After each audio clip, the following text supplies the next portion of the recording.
Hello, everyone. Welcome to the Miracle Larry podcast. I'm Dr. Jack Cush, and today we have a special guest, Larry. You doing okay today? Hey, how are you, Jack? Always in good shape. Why don't you introduce our special guest? Let the audience look at him just a minute, look at you, and try to figure it out. Larry, who's our guest? Today, I'm going to be surprised about how this goes today more than anybody. This is my older brother. He's not actually my older brother. He's my younger brother. This is Danny. Um, you know, we did this podcast, Jack, that my story resonates with so many people, and everybody has a story. And Danny's such a huge part of my story, but his story is his own. And, his COVID story is his COVID story. And he thinks he should have his own podcast, but he thinks he should have. But this is going to be pretty special for me. But this is my kid brother, Danny Kelly, wrestler extraordinaire. To give you a little background, he's a New York State wrestling champion in high school and went to Old Dominion on a Division I athletic scholarship. Besides that, he's 13 years younger than me, by the way. He's probably, and I say this to most people, that he's probably the closest person I am to on the planet in terms of he knows things about me that no one knows. This is why he's here. Larry, this is like a "This Is Your Life" episode, and where Danny feels the deep underbelly of the Kelly clan. So, Danny, thanks for joining us. This is great. You're the first of the Kelly clan that we're going to have on here. And we had a million and one questions to ask you, but let's just begin simply with when did you first know about Larry getting sick and going in the hospital, and how did that affect you? What was going on in your life? Well, obviously it was very early, so we didn't even have the shutdown yet. I texted Larry and I said, "Do you want to play poker on Friday night?" I think this was maybe Thursday. I said, "Do you want to play poker on Friday?" He says, "No, I'm not feeling well. Jackie and I are going to get a COVID test." And this is how early it was. New York had just gotten the test. So I didn't even really, I think I made fun of him. I said, "Oh, come on." Like he was falling for the, he was falling for the scare tactics that were going on, people Right. fearing COVID, which at the time I had no fear of it. And so then Friday came, he back then the test took days to come out, right? 5 to 7 days. So they told him to quarantine at home. He really wasn't feeling well. So he asked me if I could go get him some medicine at the pharmacy and some Gatorade. And that was a Friday. That was March, if I do the backwards, 16, 15, 14, probably March 13th. And I brought him his Gatorade, and he was quarantining at home. He took it very seriously. He stood at the door. He wouldn't let me come in. He just had me leave the Gatorade and the medicine at the door. And even then, I still wasn't. I thought he was overreacting. That's how early this was. Well, And then I'll just jump ahead. It is a long story, but I'll just jump ahead that one interesting thing that I had been talking about since day one of the pandemic, which didn't really become a verified symptom until months and months and months later. But so they did the shutdown, and so I did what everyone else did. I started making big meals, and I made some lasagna, and I texted Larry. I think it was Monday, uh, the 16th of March. I said, I made lasagna. Do you want me to bring you some? And he said, oh, I would love it, but I can't taste anything anyway. And Larry was the first person that had mentioned that he lost his sense of taste because of COVID. I don't remember Although, that. Well, although it became, and like I said, it was never talked about on TV, on anywhere. And I kept saying, "Oh, Larry said he lost his taste," and then eventually it became very well known that a lot of people lost their sense of taste. Right. So that was Very much a hallmark feature. yeah. But if you look back, you'll see that it wasn't talked about, at least from the professionals, um, for quite a long time. So I was telling people that I was giving Larry's information to people, uh, and before they had known. Right. So then that was Monday. Tuesday, March 17th, St. Patrick's Day. Uh, Larry got taken to the hospital via ambulance. That's how poorly he was feeling. And I got a text, and he was still texting, though, if you remember. He was still texting. I don't. Uh, and well, the us talking about it, he was still texting, and this was Tuesday, and then by Thursday, the text had stopped. Like the last thing he had texted me on Wednesday was, um, that he was feeling okay. He was still having trouble breathing. He felt like they were, taking very good care of him, and that he was a little scared. So I still, if if he wasn't scared, if he didn't give me the concern that I needed to panic. And then on Thursday, I find out through the text just stopped, and I found out through Dawn and Jackie that they intubated him. And in my head, I'm like, that really? That's serious. That means he can't breathe on his own. Um, so that was if you want to pick a moment where it turned serious, it was obviously the fact that they had to intubate him. Sure. Because I know, and let's not put COVID intubation aside. Previously, you know, and you're the doctor, Jack, of course. Correct me if I say anything wrong. Intubations didn't really last long. People were intubated for days until they were able to breathe on their own. There was no such thing as being, intubated for months at a time.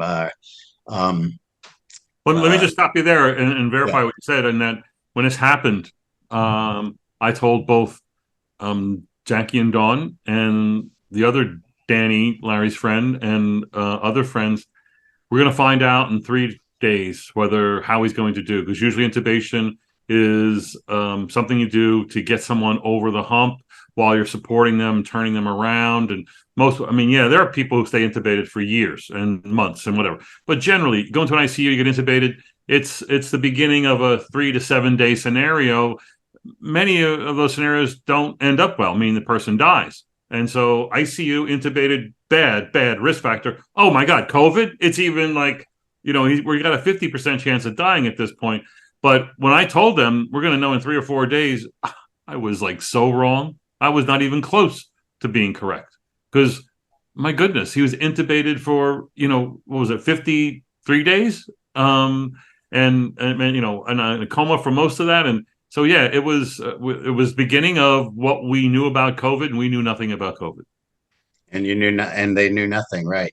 And but like you just said, my pedestrian knowledge of being intubated was that it would be a short-term thing, but it's still a serious thing. So that was Thursday, and Friday. So Larry was in the hospital right by where I live. So Friday, I said, "Well, I'm going to go and they had already said no one can go to the can go to the hospitals. Um, I said, well, I'm going to go there, but maybe they'll gown me up or something, and they'll let me in. I couldn't imagine how can these patients go through this without their loved ones there. That if you take anything away from the beginning, even for, and this lasted for a long period of time, was the fact that so many people did not have their friends and family with them, and Sure. they had to rely on on the essential workers and the nurses and the doctors. But that being said, I thought for sure I go in, they refused to let me in, but within 2 minutes, a doctor came down and spoke to me, and we It went was to the Dr. side. Myrna. Dr. Myrna, by the way. What? Who? It was a female. Her name's Dr. Myrna Maharaj. Right. Okay. I think at the time I wasn't taking names and everything, but she allowed me to come into an area that was blocked off in the waiting room because there was no waiting room anymore. Not like in the lobby, I should say. And that's when she told me that Larry was the sickest COVID patient that they had.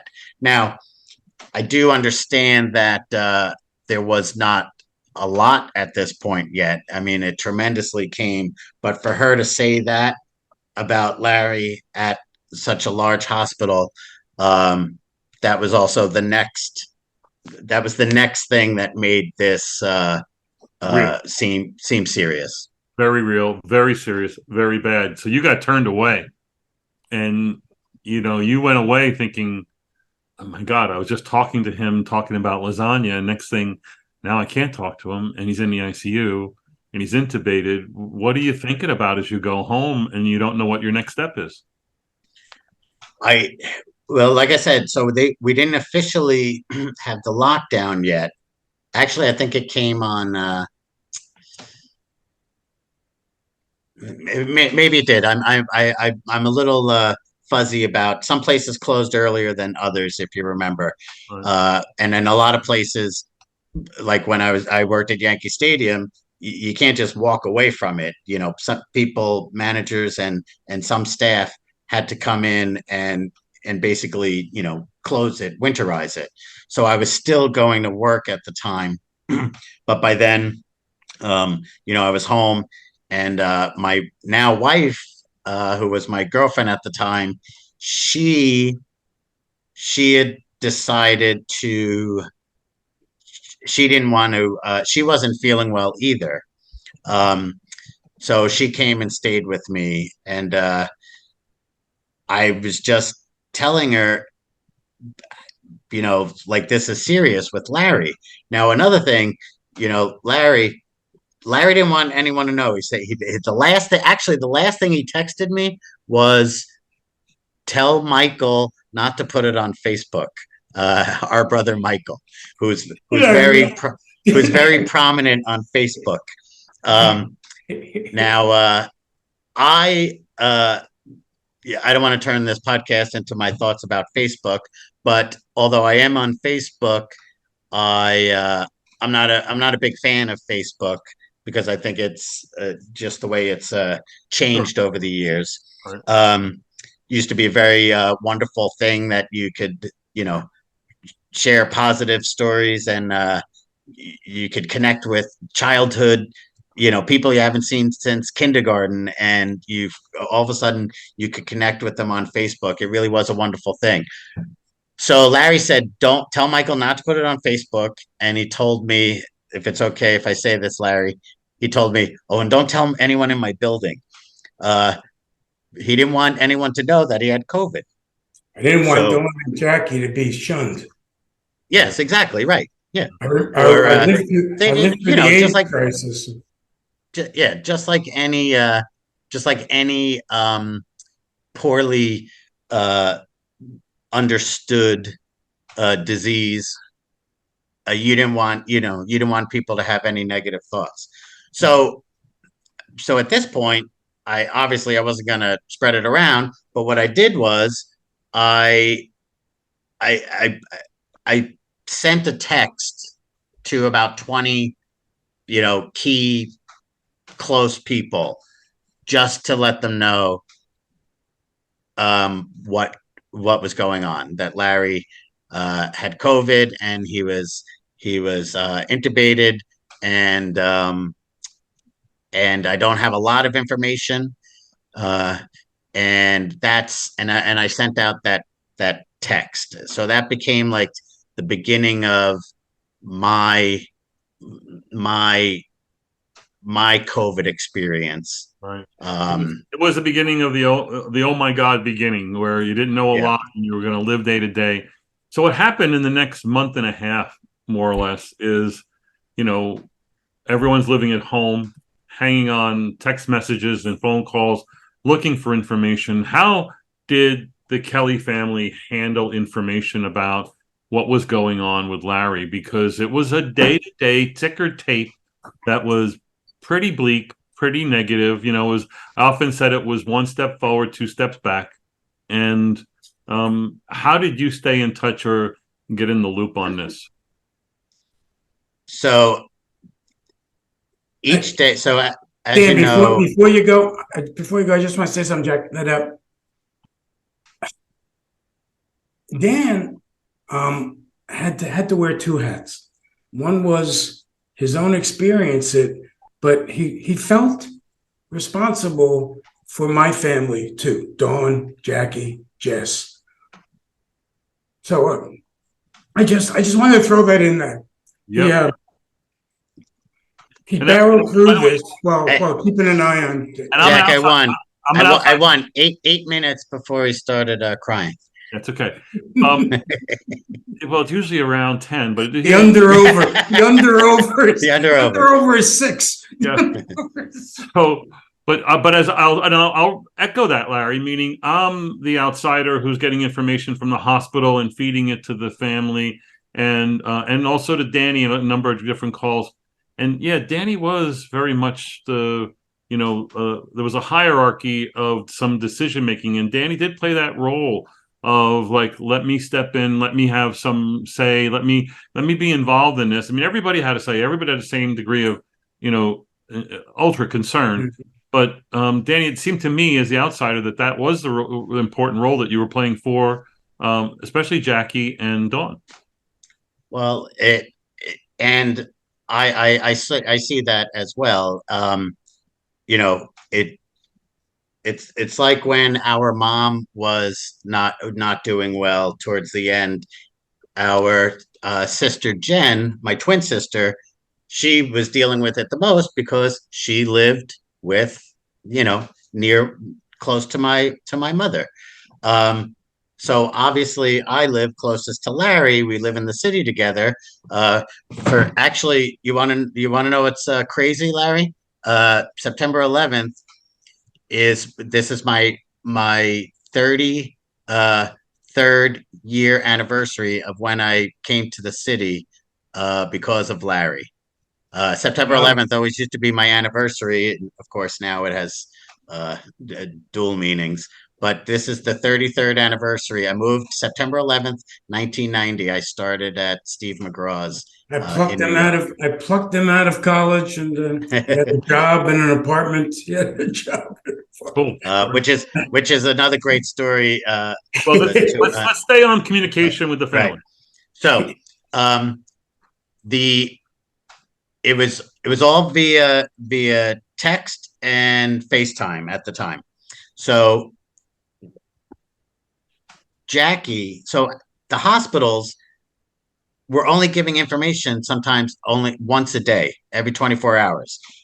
And since no one could go there, usually you could sit in the waiting room for hours and keep going to the front desk getting updates, right? So that part was gone. So now you had to rely on someone from the hospital calling you, or you, Jack, getting in touch with them. So when Jackie would get the call from Jackie and Dawn would get the call from the hospital, Jackie was recording it. Jackie would record it, then she would tell you, or you and she would. I don't know if she But recorded Dawn your recorded calls. it. Dawn recorded it.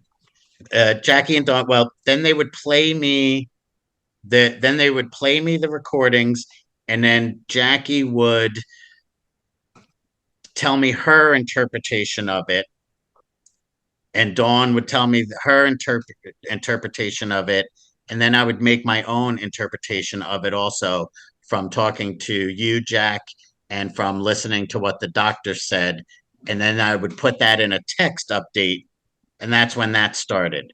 I started a text update, which I at first only sent out to about 15 to 20 people, including family members and friends.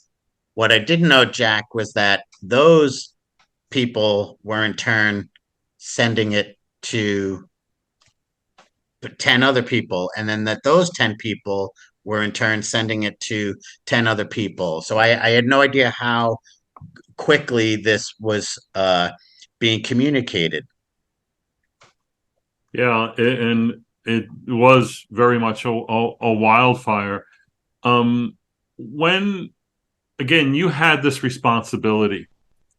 In my mind, this is the picture I painted of you, Danny, and we had a number of conversations, several where you called me by myself, often late at night after talking to your family. A lot of it was when you were included in the same group call. But I got the impression that you were a very angry young man when all this is going on. You were very pissed off. You wanted answers. You wanted explanations. You didn't know who to believe or what to believe. Was that accurate at all? I don't know if angry is the word. The it I never I if anything, I thought I was the showed the least emotion. So if by showing the least emotion that came across as anger, um then I can see that. But I would not say I was angry. What I was frustrated with, it, what I was, and I wasn't angry at individuals. I was angry at the situation, Sure. not people. Right. So yes, you are right in that sense. I was angry that uh, that no one could go to the hospitals. I was angry that you couldn't get information faster than every 24 hours. I was angry that uh, that we you just didn't have that. Normally in healthcare, it's advocates and people and family members. They are so much a part of it, and I just felt like it was the hospital doing their thing, and we couldn't get in touch. So in that sense, but I wouldn't say I was angry. I wasn't at people. I was angry of the circumstances. Maybe frustration is for lack of a better word. You were Like for intense. example, You were very intense. That's a very accurate statement about. well, it's funny. Jessica and Jackie, they would call My daughters. they would call Jessica Kelly and Jessica and Jackie, Larry's daughters.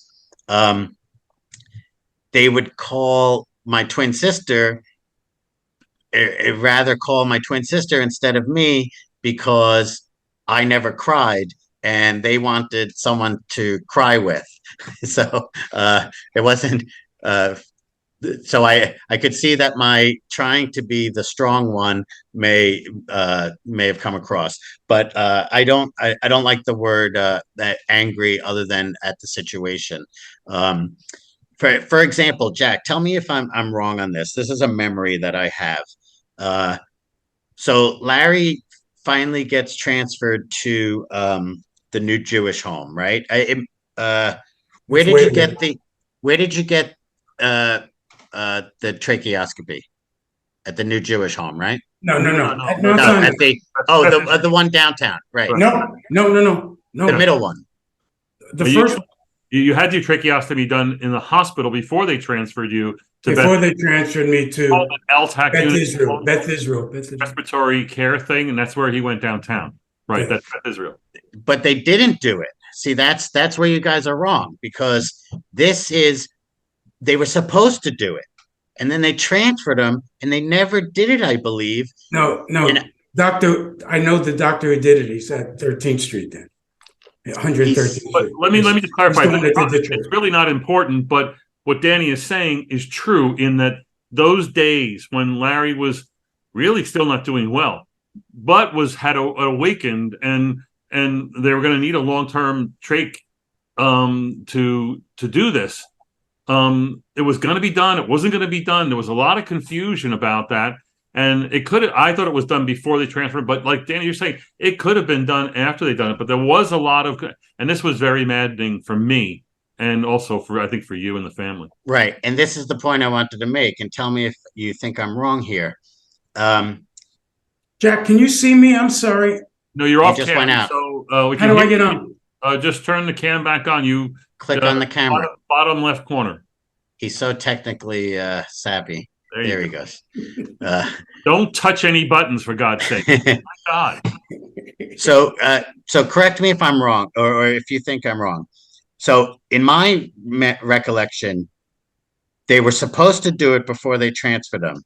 And then every time we called, they said it wasn't done. Then we called again. It wasn't done. Then they called again. It wasn't done. Then they transferred them and said they were going to do it there.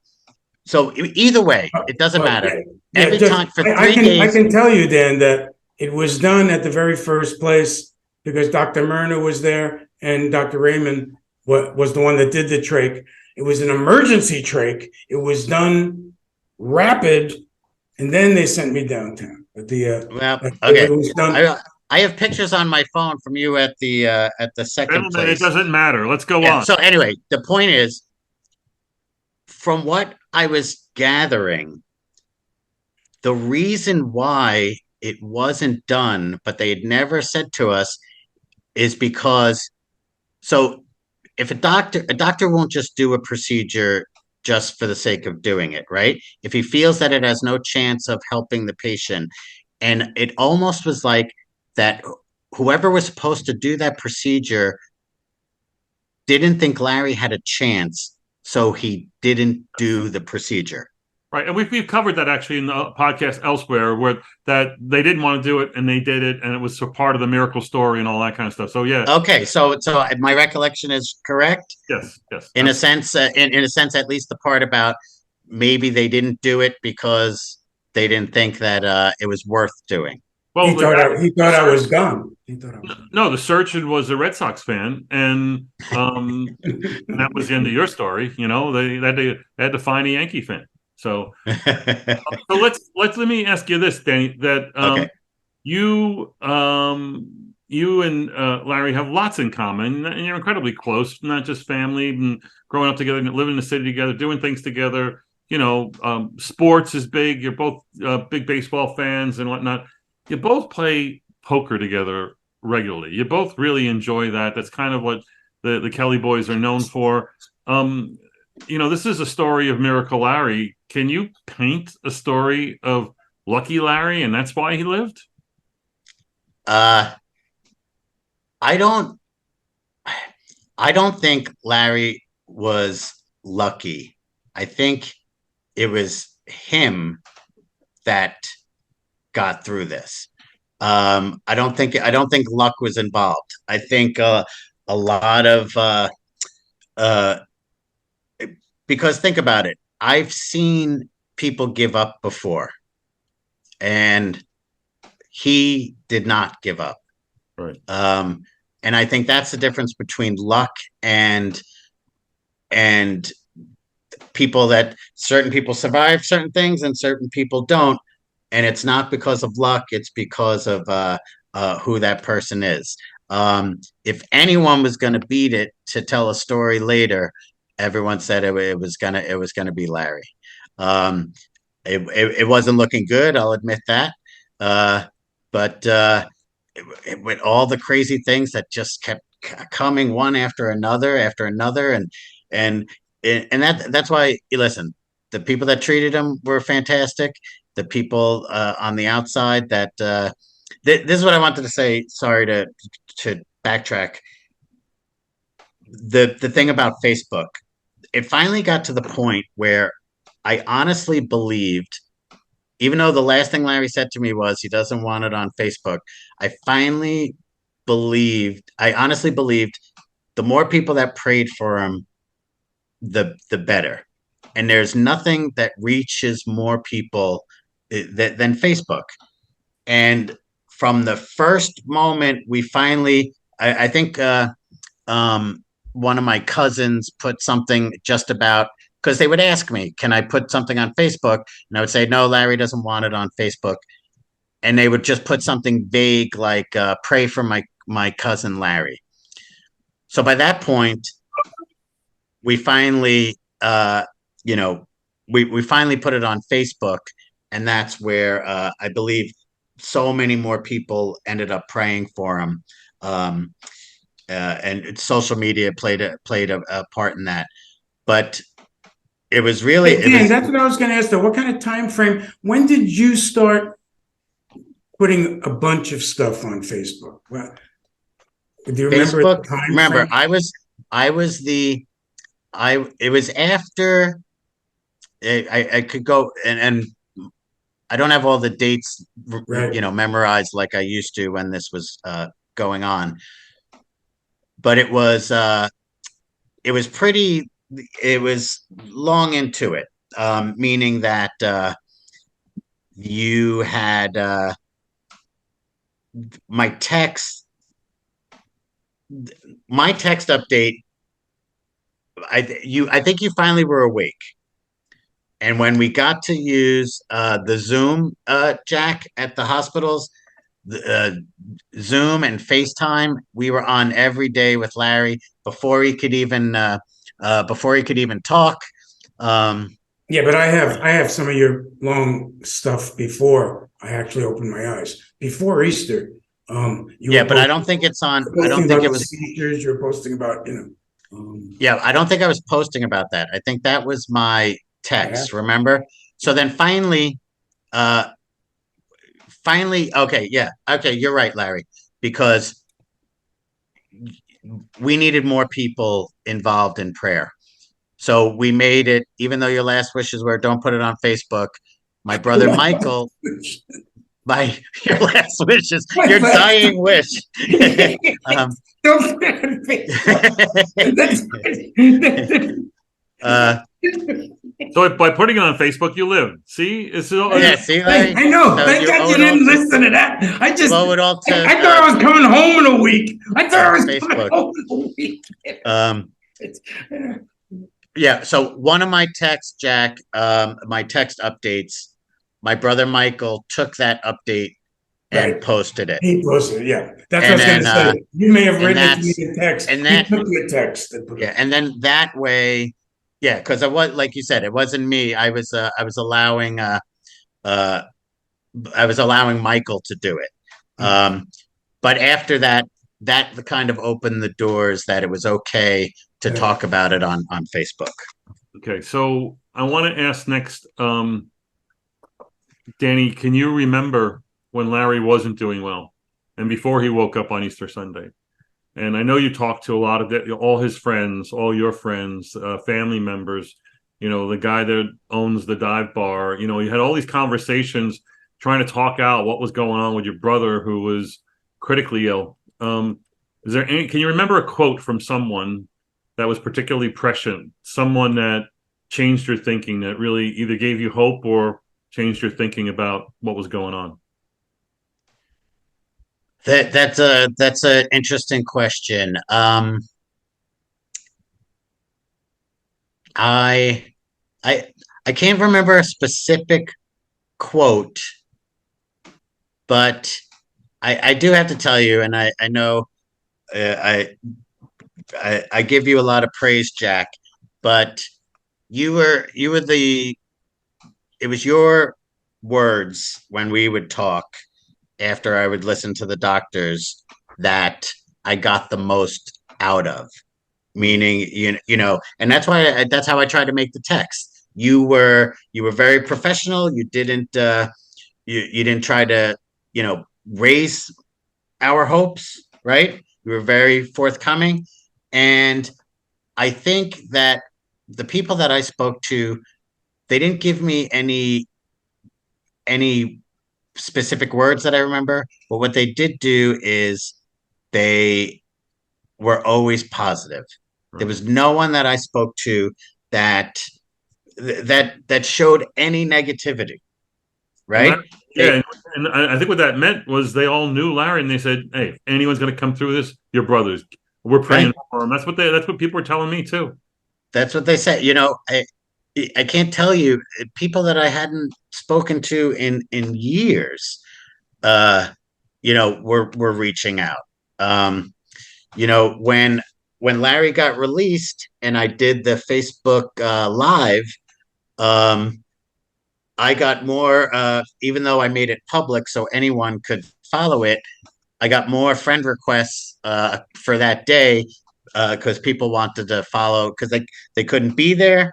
But although there was a lot of people that came out, and yeah, that's my recollection, Jack, is that everyone was positive. There was no negative, and I think that helped me. So I didn't, I'm following Larry's progress. He goes from one hospital to another, and he gets extubated, and he goes to the rehab, and I don't know when he's coming out, and then all of a sudden, boom, he's coming out of the hospital, right? And that's that big scene that most people have seen, on the news where he walks out of the hospital, gets in a wheelchair. He's got cameras and microphones all over, and then there's the entourage wheelchair walk down Amsterdam Avenue to the dive bar and where he lives. And you put all that on Facebook. And I don't live at the dive bar. I just want to clarify that. I don't. The dive bar where he lives. You go out the back door. That was too close together. You go out to the back door of the dive bar. You're in Larry's living room, so you figured out. Well, I used to live in the place Larry and I worked at Steve McGraw's. So there you go. It's not out of the realm of possibility. But Danny, it was. I got to tell you, I'm on the receiving end of what you did. Was mind blowing. It was mind blowing. I cried for at least an hour while all that was going on until he actually went into his apartment, and it was just mind blowing. So that thing that you did was such a unbelievable scene, an unbelievable reward to the thousands of people that were following Larry. Yeah, Jack, I think it got 5,000 views. It was and this was it was not an easy time for Danny because right after that was going on, baseball had stopped. Danny was the director of human resources for Yankee Stadium, and he lost his job in the middle of all this. They closed the stadium, and so his dream job, his brother's sick. It was everybody has a story, and Danny's is pretty tough, and he's still here. And I have to say this though, Jack. When I did go home, I needed lots of therapy. Twice a week, 2 times, 3 times a week, I had to leave the apartment and go somewhere. And it sort of worked out that Danny lost his job because he took care of me. He took care of me. Yeah, he's the one that took me. I will say he's free.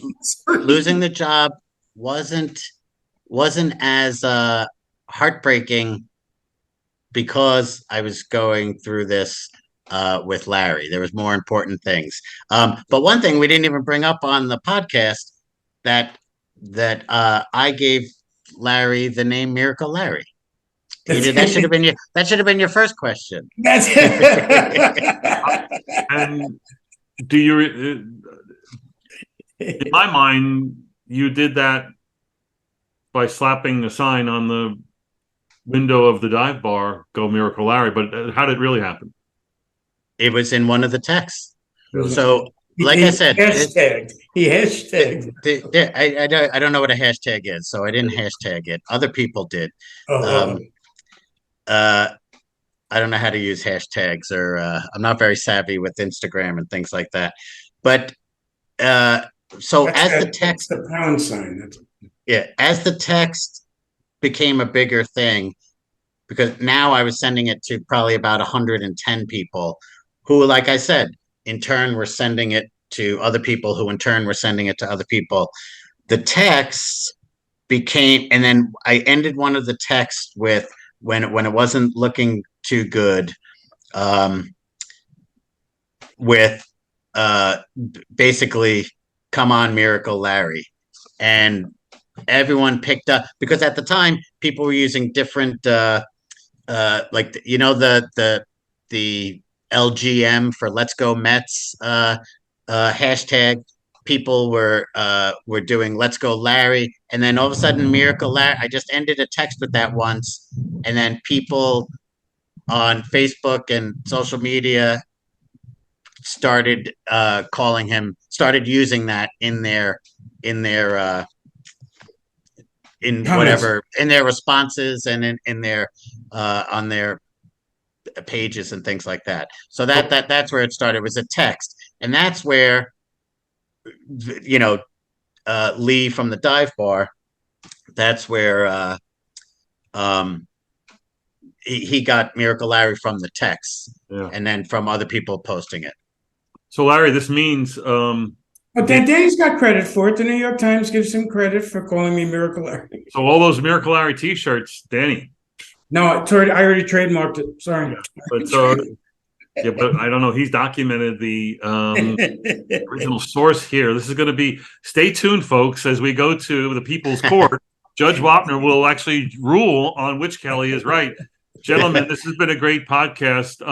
Today is 9/11, and throughout the country, and certainly in New York, there's a lot of reminiscing. There's a lot of thanks for some of the things that happened, even though it was a catastrophic moment. I think this podcast and what you guys did is sort of a parallel to, how 9/11 affected people. This story has affected people almost in the same sort of catastrophic, but ultimately great way. So Jack, I was watching 60 Minutes, had an episode on 9/11. I watched that Sunday. And I also watched something on PBS, which was interviews of survivors or people who lost people. And, I think the three of us here and many other people involved in my story,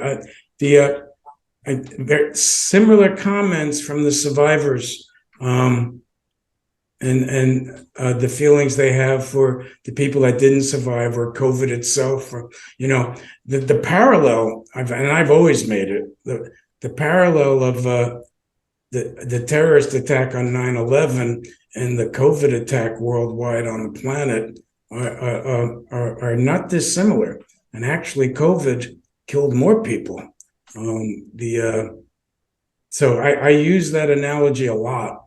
yeah, In sense of wartime, or whether the frontline workers or soldiers.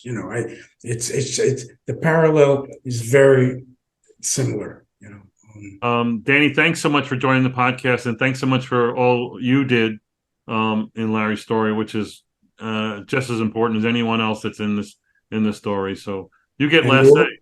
And you owe me money. You owe me money, so Pay your pay your fantasy football fee. So wait a second, though, Jack. This shameless promotion, but Danny and I own a gorgeous, large one-bedroom apartment on the Upper West Side. That's for sale. So if anybody, get in touch with Jack if you're interested in a gorgeous, now a real estate agent too. Large. Who knew? I mean, my goodness. And who knew the Miracle Larry podcast has its first sponsor?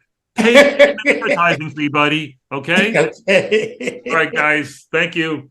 Thank you, Dan. Thank you.